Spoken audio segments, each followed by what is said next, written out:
ನಮಸ್ಕಾರ. ನಮಸ್ಕಾರ. ಎಲ್ರಿಗೂ ಸ್ವಾಗತ. ನಮಸ್ಕಾರ. ಇಂದು ನಾವು ಒಂದು ದೊಡ್ಡ ವಿಷಯದ ಬಗ್ಗೆ ಮಾತಾಡ್ತಾ ಇದ್ದೀವಿ. ಜೈನ್ ಸ್ಟ್ರೀಟ್ ಗ್ರೂಪ್ ಅಂತ ಒಂದು ಗ್ಲೋಬಲ್ ಟ್ರೇಡಿಂಗ್ ಕಂಪನಿ. ಅವರ ಮೇಲೆ ನಮ್ಮ ಮಾರುಕಟ್ಟೆ ನಿಯಂತ್ರಕರು ಅಂದ್ರೆ ಸೆಬಿ ಒಂದು ದೊಡ್ಡ ಕ್ರಮ ತಗೊಂಡಿದ್ದಾರೆ. ಹೌದು, ಇದು ಇತ್ತೀಚೆಗೆ ಬಹಳ ಸುದ್ದಿ ಆಗ್ತಿರೋ ವಿಷಯ. ಸಾವಿರಾರು ಕೋಟಿ ರೂಪಾಯಿ ಲಾಭ, ಅಷ್ಟೇ ದೊಡ್ಡ ಮೊತ್ತದ ಆಸ್ತಿ ಫ್ರೀಸ್ ಮಾಡಿರೋದು.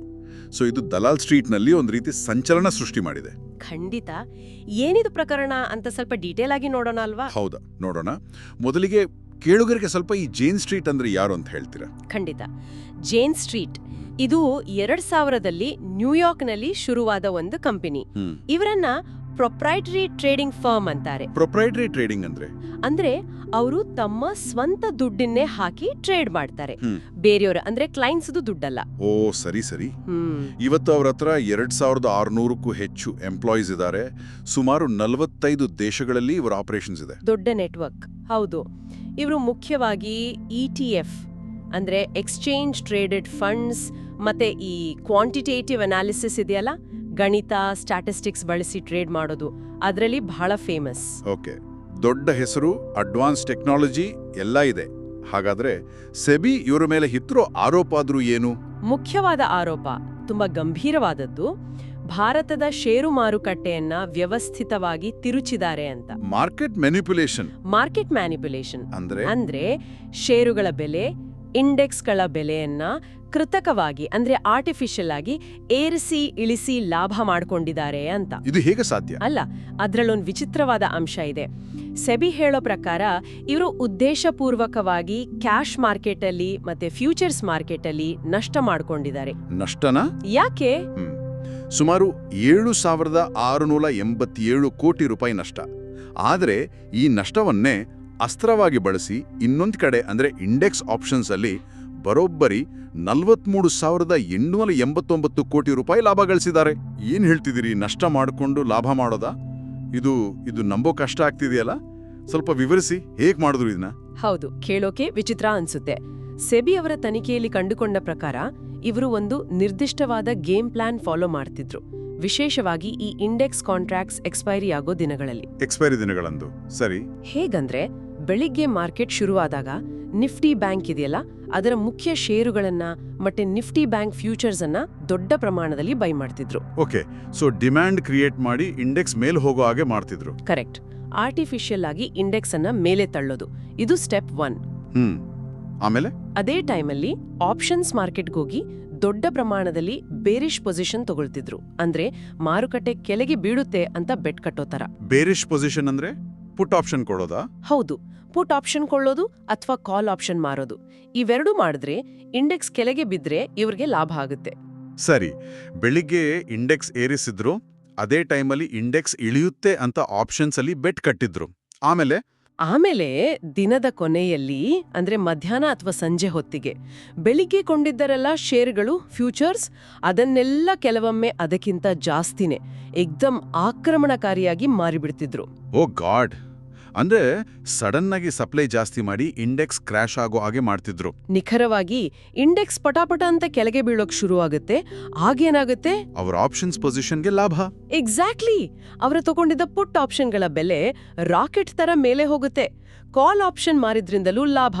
ಸೊ ಕ್ಯಾಶ್ ಮಾರ್ಕೆಟ್ ಅಲ್ಲಾದ ನಷ್ಟಕ್ಕಿಂತ ಹಲವು ಪಟ್ಟು ಹೆಚ್ಚು ಲಾಭ ಆಪ್ಷನ್ಸ್ ಅಲ್ಲಿ ಬಂದ್ಬಿಡುತ್ತೆ. ಅಬ್ಬಬ್ಬಾ, ಎಂಥ ಸ್ಕೀಮ್!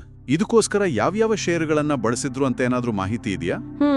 ಸೆಬಿ ಪ್ರಕಾರ 40ಕ್ಕೂ ಹೆಚ್ಚು ನಿಫ್ಟಿ 50 ಮತ್ತೆ ಬ್ಯಾಂಕ್ ನಿಫ್ಟಿ ಷೇರುಗಳನ್ನ ಬಳಸಿದ್ದಾರೆ. ದೊಡ್ಡ ಹೆಸರುಗಳು: HDFC bank, ICICI bank, SBI, Reliance, Infosys, TCS ಹೀಗೆ. ಓಕೆ. ಇನ್ನೊಂದು ಮುಖ್ಯವಾದ ಉಲ್ಲಂಘನೆ ಏನು ಅಂದ್ರೆ, ಇವರು ಭಾರತದಲ್ಲಿ ಒಂದು ಅಂಗಸಂಸ್ಥೆ JSI ಇನ್ವೆಸ್ಟ್ಮೆಂಟ್ಸ್ ಪ್ರೈವೇಟ್ ಲಿಮಿಟೆಡ್ ಇಟ್ಕೊಂಡಿದ್ರು. ಅದರ ಮೂಲಕ FPIಗಳಿಗೆ ಅಂದ್ರೆ ಫಾರಿನ್ ಇನ್ವೆಸ್ಟರ್ಸ್ಗೆ ಸಾಮಾನ್ಯವಾಗಿ ಅಲೋ ಇಲ್ಲದ ಇಂಟ್ರಾಡೇ ಕ್ಯಾಶ್ ಟ್ರೇಡಿಂಗ್ ಮಾಡಿದ್ದಾರೆ. ಇದು ಕೂಡ ನಿಯಮಗಳ ಉಲ್ಲಂಘನೆ. ಇಷ್ಟೆಲ್ಲ ನಡೆದಿದೆ ಅಂದಮೇಲೆ ಸೆಬಿಗೆ ಇದು ಯಾವಾಗ ಗೊತ್ತಾಯ್ತು? ತನಿಖೆಯಲ್ಲಿ ಇನ್ನೇನ್ ಸಿಕ್ತು? ಕ್ರಮ ಏನ್ ತಗೊಂಡಿದ್ದಾರೆ? ಅವರ ತನಿಖೆ ಪ್ರಕಾರ ಜನವರಿ 2023ರಿಂದ ಮಾರ್ಚ್ 2025ರ ನಡುವೆ ಈ ತಂತ್ರದಿಂದ ಒಟ್ಟು 36,102 ಕೋಟಿ ನೆಟ್ ಪ್ರಾಫಿಟ್ ಮಾಡಿದ್ದಾರೆ. 36,000 ಕೋಟಿ? ಹೌದು. ಒಂದೇ ದಿನದ ಉದಾಹರಣೆ ಕೊಡಬೇಕು ಅಂದ್ರೆ ಜನವರಿ 17, 2024ರಂದು ಒಂದೇ ದಿನ 735 ಕೋಟಿ ಲಾಭ ಗಳಿಸಿದ್ದಾರೆ ಅಂತ ಸೆಬಿ ಹೇಳಿದೆ. ಆಶ್ಚರ್ಯ ಆಗುತ್ತೆ. ಇನ್ನೊಂದು ಇಂಟ್ರೆಸ್ಟಿಂಗ್ ವಿಷಯ ಅಂದ್ರೆ ಫೆಬ್ರವರಿ 2025ರಲ್ಲಿ NSE ಅಂದ್ರೆ ನ್ಯಾಷನಲ್ ಸ್ಟಾಕ್ ಎಕ್ಸ್ಚೇಂಜ್ ಇವರಿಗೆ ವಾರ್ನಿಂಗ್ ಕೊಟ್ಟಿತ್ತಂತೆ.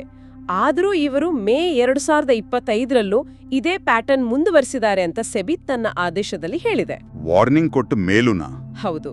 ಅದಕ್ಕೆ ಸೆಬಿ ಈಗ ಒಂದು ಕಠಿಣ ಮಧ್ಯಂತರ ಆದೇಶ ಹೊರಡಿಸಿದೆ. ಓಕೆ, ಏನ್ ಹೇಳಿದ್ದಾರೆ ಆದೇಶದಲ್ಲಿ? ಮೊದಲನೆಯದಾಗಿ ಈ ರೀತಿ ಅಕ್ರಮವಾಗಿ ಗಳಿಸಿದ ಲಾಭ ಇದೆಯಲ್ಲ, ಅದರಲ್ಲಿ 4840 ಕೋಟಿಯನ್ನ ತಕ್ಷಣ ಒಂದು ಎಸ್ಕ್ರೋ ಅಕೌಂಟ್ಗೆ ಜಮಾ ಮಾಡಿ ಅಂತ ಹೇಳಿದ್ದಾರೆ.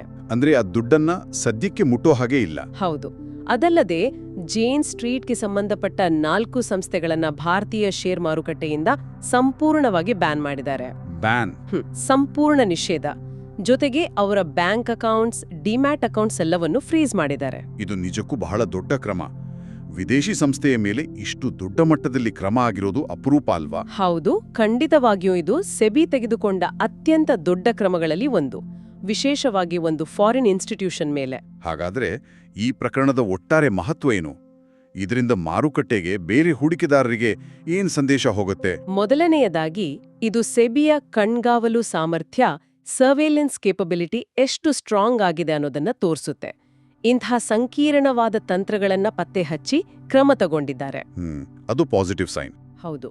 ಆದ್ರೆ ಇನ್ನೊಂದು ಕಡೆ ಇದು ಜಾಗತಿಕ ಮಟ್ಟದಲ್ಲಿ ಅತ್ಯಾಧುನಿಕ ಟೆಕ್ನಾಲಜಿ ಬಳಸೋ ದೊಡ್ಡ ದೊಡ್ಡ ಆಟಗಾರರನ್ನ ನಿಯಂತ್ರಿಸೋದು ಎಷ್ಟು ಕಷ್ಟ ಅನ್ನೋ ಸವಾಲನ್ನು ತೋರಿಸುತ್ತೆ. ನಿಜ. ಇನ್ನು ಜೇನ್ ಸ್ಟ್ರೀಟ್ಗೆ ಇದು ದೊಡ್ಡ ಹೊಡೆತ. ಯಾಕಂದ್ರೆ ಅವರ ಆಲ್ಫಾ ಅಂದ್ರೆ ಅವರ ಯಶಸ್ವಿ ಟ್ರೇಡಿಂಗ್ ಸ್ಟ್ರಾಟಜಿ ಅಥವಾ ಪ್ಲೇಬುಕ್ ಈಗ ಬಯಲಾಗಿದೆ. ಹೌದು, ಅವರ ಸೀಕ್ರೆಟ್ ಹೊರಬಂತು. ಮಾರುಕಟ್ಟೆಯ ವಾಲ್ಯೂಮ್ ಮೇಲೆ ಇದರ ಪರಿಣಾಮ ಏನಾಗ್ಬೋದು ಅನ್ನೋದ್ರ ಬಗ್ಗೆ ಸ್ವಲ್ಪ ಬೇರೆ ಬೇರೆ ಅಭಿಪ್ರಾಯಗಳಿದೆ. ಕೆಲವರು ವಾಲ್ಯೂಮ್ ಕಮ್ಮಿ ಆಗ್ಬೋದು ಅಂತಾರೆ, ಇನ್ನು ಕೆಲವರು ಇಲ್ಲ, ಬೇರೆಯವರು ಆ ಜಾಗ ತುಂಬ್ತಾರೆ ಅಂತಾರೆ. ಈ ಸುದ್ದಿ ಬಂದಾಗ BSE ಮತ್ತೆ ಕೆಲವು ಬ್ರೋಕಿಂಗ್ ಕಂಪನಿಗಳ ಷೇರುಗಳು ಬಿದ್ದು ಅಂತ ಕೇಳಿದೆ. ಹೌದು. ನ್ಯುವಾಮಾ ತರದ ಕ್ಯಾಪಿಟಲ್ ಮಾರ್ಕೆಟ್ಗೆ ಸಂಬಂಧಪಟ್ಟ ಕಂಪನಿಗಳ ಷೇರುಗಳು ಸ್ವಲ್ಪ ಕುಸಿದ್ವು. ಕೆಲವರು ಇದನ್ನ ಭಾರತೀಯ ಮಾರುಕಟ್ಟೆಗೆ ಒಂದು ವಾಟರ್ ಶೆಡ್ ಮೂಮೆಂಟ್ ಅಂದ್ರೆ ಒಂದು ಮಹತ್ವದ ತಿರುವು ಅಂತಾನೂ ಕರೀತಿದ್ದಾರೆ. ಓಕೆ, ಸೊ ಒಟ್ನಲ್ಲಿ ಇದೊಂದು ಕೇವಲ ಒಂದು ಕಂಪನಿಯ ಕಥೆ ಅಲ್ಲ. ಖಂಡಿತ ಅಲ್ಲ. ಇದು ಇವತ್ತಿನ high speed technology driven trading ಜಗತ್ತಿನ ಸಂಕೀರ್ಣತೆಗಳು, ಅದರಿಂದ ಬರುವ ಲಾಭಗಳು ಮತ್ತೆ ಅದನ್ನು ನಿಯಂತ್ರಿಸುವ ಸವಾಲುಗಳು ಎಲ್ಲದರ ಬಗ್ಗೆನೂ ಬೆಳಕು ಚೆಲ್ಲುತ್ತೆ. ಹೌದು. ಗಡಿಗಳನ್ನ ಮೀರಿ ಕಾಂಪ್ಲೆಕ್ಸ್ ಫೈನಾನ್ಷಿಯಲ್ ಇನ್ಸ್ಟ್ರೂಮೆಂಟ್ಸ್ ಬಳಸಿ ಮಿಲಿಸೆಕೆಂಡ್ಗಳಲ್ಲಿ ಡೀಲ್ ಮಾಡುವಾಗ ಜಗತ್ತಿನಾದ್ಯಂತ ರೆಗ್ಯುಲೇಟರ್ಸ್ ಹೇಗೆ ಒಂದು ಫೇರ್ ಮತ್ತು ಟ್ರಾನ್ಸ್ಪರೆಂಟ್ ಮಾರ್ಕೆಟ್ ಅನ್ನ ಕಾಪಾಡ್ಕೊಳ್ಬಹುದು? ಇದು ನಿಜಕ್ಕೂ ಯೋಚಿಸಬೇಕಾದ ವಿಷಯ. ಇದೊಂದು ದೊಡ್ಡ ಪ್ರಶ್ನೆ. ಮುಂದಿನ ದಿನಗಳಲ್ಲಿ ಇದಕ್ಕೆ ಉತ್ತರ ಹುಡುಕೋ ಪ್ರಯತ್ನಗಳು ನಡೀತಾನೆ ಇರುತ್ತೆ. ಖಂಡಿತ. ಈ ಆಳವಾದ ಚರ್ಚೆಗೆ ಧನ್ಯವಾದಗಳು. ಧನ್ಯವಾದಗಳು.